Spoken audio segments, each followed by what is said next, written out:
Hello ನನ್ನ ಪ್ರೀತಿಯ friends. ಇವತ್ತು ನಾನೊಂದು ಜಾಮೂನ್ ಮಾಡಿ ತೋರಿಸ್ತೇನೆ ನಿಮಗೆ. ಅದು ಸ್ವಲ್ಪ ಸ್ಪೆಷಲ್ಲೇ, ತಿಂದೋರು ಸ್ಪೆಷಲ್ ಅಂತಲೇ ಹೇಳ್ತಾರೆ. ಹಾಗಾಗಿ ನಿಮ್ಗೊಂದು ಸರಿ ತೋರಿಸೋಣ ಅಂತ. ಯಾಕೆಂದರೆ ಇದು ನನ್ನ ಫಸ್ಟ್ ಲಾಗು, ನೆನೆ ಇಂಟ್ರೊಡಕ್ಷನ್ ಲಾಗ್ ಹಾಕಿದ್ದೀನಿ ನಾನು. ಇವತ್ತು ನನ್ನ ಫಸ್ಟ್ ಲಾಗು ಸ್ವೀಟಿಂದ ಶುರು ಮಾಡೋಣ ಅಂತ ಮಾಡ್ತಾಯಿದ್ದೀನಿ. ಯಾಕಂದರೆ ಸ್ವಲ್ಪ ಸ್ಪೆಷಲ್ಲೇ, ಡ್ರೈ ಫ್ರೂಟ್ಸ್ ಹಾಕ್ಕೊಂಡು ನಾನು ಜಾಮೂನ್ ಮಾಡ್ತೀನಿ. ನನ್ನ ಹಸ್ಬೆಂಡ್ ಆಫೀಸಲ್ಲಿ ಒಂದು ಸ್ಮಾಲ್ ಕಿಟಿ ಪಾರ್ಟಿ ಇತ್ತು, ಅವ್ರು ಯಾವಾಗಲೂ ಮಾಡ್ಕೊಳ್ತಾ ಇರ್ತಾರೆ. ನಾನ್ ವೆಜ್ಜೇ ಜಾಸ್ತಿ ತರೋದ್ರಿಂದ ಎಲ್ಲರೂ ನಾನು ಸ್ವಲ್ಪ ಸ್ಪೆಷಲ್ಲಾಗಿ ನಾನ್ ವೆಜ್ ತಿನ್ಬೇಕು, ಸ್ವೀಟ್ ತಿನ್ನಬೇಕಲ್ವ, ಹಂಗಾಗಿ ನಾನು ಸ್ವೀಟ್ ಮಾಡ್ತಾಯಿದ್ದೀನಿ. ಅದನ್ನು ನಿಮ್ಮ ಹತ್ರ ನಾನು ಶೇರ್ ಮಾಡ್ಕೋತೀನಿ. ಬನ್ನಿ ಹೇಗೆ ಬರುತ್ತೆ ಅಂತ ನೋಡೋಣ. And welcome to Anu Praveen life style.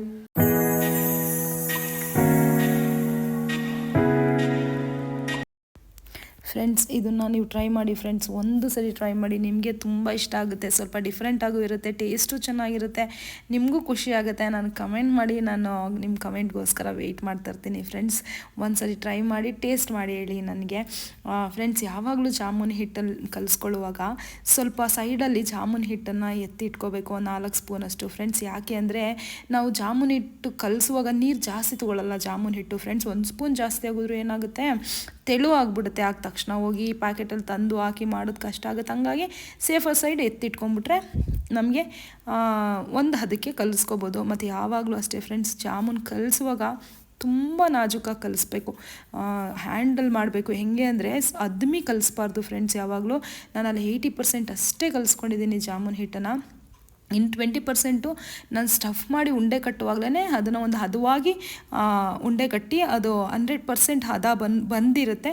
ಆವಾಗ ನಾವು ಕರ್ಕೊಳ್ಳೋಕ್ಕೆ ಈಸಿ ಆಗುತ್ತೆ. ಇಲ್ಲ ಮಿದ್ದಿಸ್ಬಿಟ್ರೆ ಫ್ರೆಂಡ್ಸ್ ಏನಾಗ್ಬಿಡುತ್ತೆ ಅಂದರೆ ಗಂಟಾಗ್ಬಿಡುತ್ತೆ ಒಳಗಡೆ, ತುಂಬ ಗಂಟಾಗ್ಬಿಡುತ್ತೆ. ಈಗ ನೀವು ಮಿದ್ದಿಸಿ ಮಾಡಿದ್ರೆ ಕೆಲವು ಜಾಮೂನ್ಗಳು ನೋಡಿ ಒಳಗಡೆ ಗಂಟಿರುತ್ತಲ್ಲ, ಹಾಗಾಗತ್ತೆ. ಹಾಗಾಗಿ ನೀವು ಯಾವಾಗಲೂ ಅಷ್ಟೇ ಸಾಫ್ಟಾಗಿ ಕಲಿಸ್ಕೊಳ್ಳಿ ಫ್ರೆಂಡ್ಸ್. ನೋಡಿ ಜಾಮೂನ್ ಹಿಟ್ಟು ಎಷ್ಟು ಚೆನ್ನಾಗಿ ಉಪ್ಕೊಂಡು ಬಂದಿದೆ.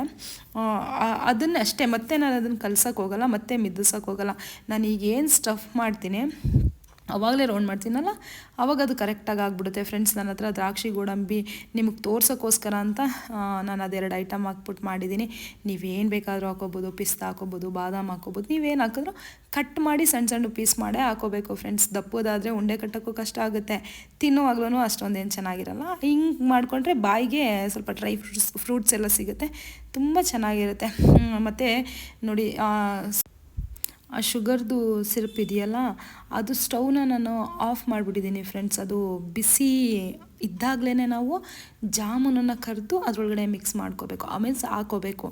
ಅದು ಬಿಸಿ ಇದ್ದರೆ ಏನು ಗೊತ್ತಾ, ಬೇಗ ಹೀರ್ಕೊಂಡು ತಳಕ್ಕೆ ಒಂದೊಂದು ಸರಿ ಬೇಯಿಸ್ತಾ ಇದ್ದಂಗೆ ಜಾಮೂನ್ ಅಲ್ಲೇ ರೆಡಿ ಆಗಿಬಿಡುತ್ತೆ. ಅದನ್ನೇನು ವೆಯ್ಟ್ ಮಾಡೋದು ಕಾಯೋಂಥ ಅವಶ್ಯಕತೆ ಏನಿಲ್ಲ ಫ್ರೆಂಡ್ಸ್. ಆ ಜಾಮೂನ್ ಮಾಡಿ ಮುಗಿಸೋ ಅಷ್ಟರಲ್ಲೇ ನಿಮಗೆ ಜಾಮೂನ್ ರೆಡಿ ಆಗಿಬಿಟ್ಟಿರುತ್ತೆ. ಅದನ್ನು ಹಾಕಿದ್ಮೇಲೆ ಪ್ಲೇಟ್ ಮುಚ್ಚಿದ್ರೆ ಇನ್ನೂ ಒಳ್ಳೆಯದು. ಹಬೆಗೆ ಇನ್ನೂ ಸ್ವಲ್ಪ ಬೇಗ ಜಾಮೂನ್ ರಸ ಹೀರೋಕ್ಕೆ ಈಸಿ ಆಗುತ್ತೆ ಅದಕ್ಕೆ. ಮತ್ತು ಯಾವಾಗಲೂ ಅಷ್ಟೇ ಫ್ರೆಂಡ್ಸ್, ನಾನು ಸಣ್ಣ ಜಾಮೂನ್ ಮಾಡಲ್ಲ ಫ್ರೆಂಡ್ಸ್. ನಂಗೆ ಇಷ್ಟ ಆಗಲ್ಲ ಸಣ್ಣ ಜಾಮೂನ್ ತಿನ್ನೋಕ್ಕೆ. ಅದೇನೋ ಗೊತ್ತಿಲ್ಲ ಫ್ರೆಂಡ್ಸ್, ನಂಗೆ ಅದು ನೋಡೋಕ್ಕೂ ಕೂಡ ಇಷ್ಟ ಆಗಲ್ಲ. ಇದು ದಪ್ಪದಾಗಿದ್ರೂ ನೀಟಾಗಿ ತಿನ್ನೋಕ್ಕೂ ಚೆನ್ನಾಗಿರುತ್ತೆ ಫ್ರೆಂಡ್ಸ್, ನೋಡೋಕ್ಕೂ ಚೆನ್ನಾಗಿರುತ್ತೆ.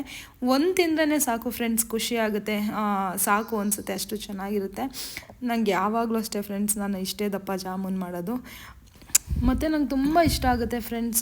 ಏನೋ ಈಸಿ ಅನಿಸುತ್ತೆ ನನಗೆ ಜಾಮೂನ್ ಮಾಡೋದು, ನನಗೇನು ಕಷ್ಟ ಅನಿಸಲ್ಲ, ಈಸಿ ಪ್ರಾಸೆಸ್ ಅನಿಸುತ್ತೆ ನನಗೆ ಜಾಮೂನ್ ಮಾಡೋದು.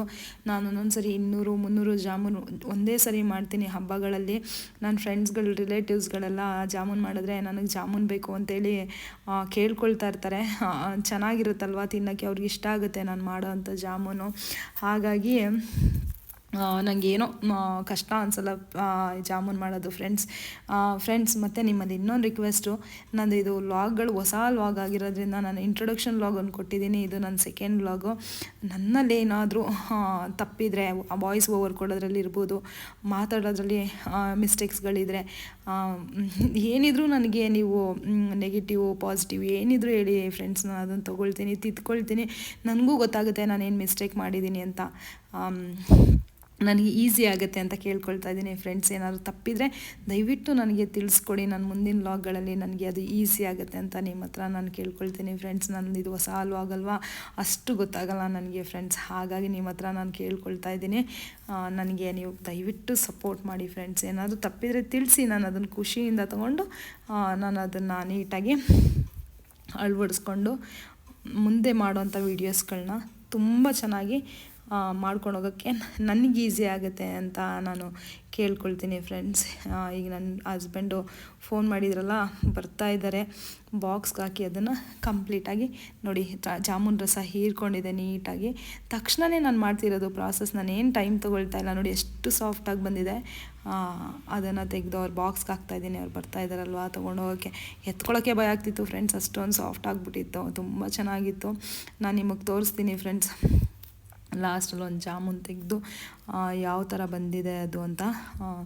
ಅದನ್ನು ನೀವು ನೋಡಿ, ನೀವು ಮಾಡಿ ನನಗೆ ದಯವಿಟ್ಟು ಕಮೆಂಟ್ ಮಾಡಿ. ನಾನು ವೆಯ್ಟ್ ಮಾಡ್ತಾ ಇರ್ತೀನಿ. ನೋಡಿ ಒಂದು ಜಾಮೂನ್ ತೊಗೊಂಡಿದ್ದೀನಿ, ಓಪನ್ ಮಾಡಿ ತೋರಿಸ್ತೀನಿ ಫ್ರೆಂಡ್ಸ್. ನನ್ನ ಕೇಳ್ಕೊಳ್ಳೋದಿಷ್ಟೇ ಫ್ರೆಂಡ್ಸ್, ನನಗೆ ಸಪೋರ್ಟ್ ಮಾಡಿ.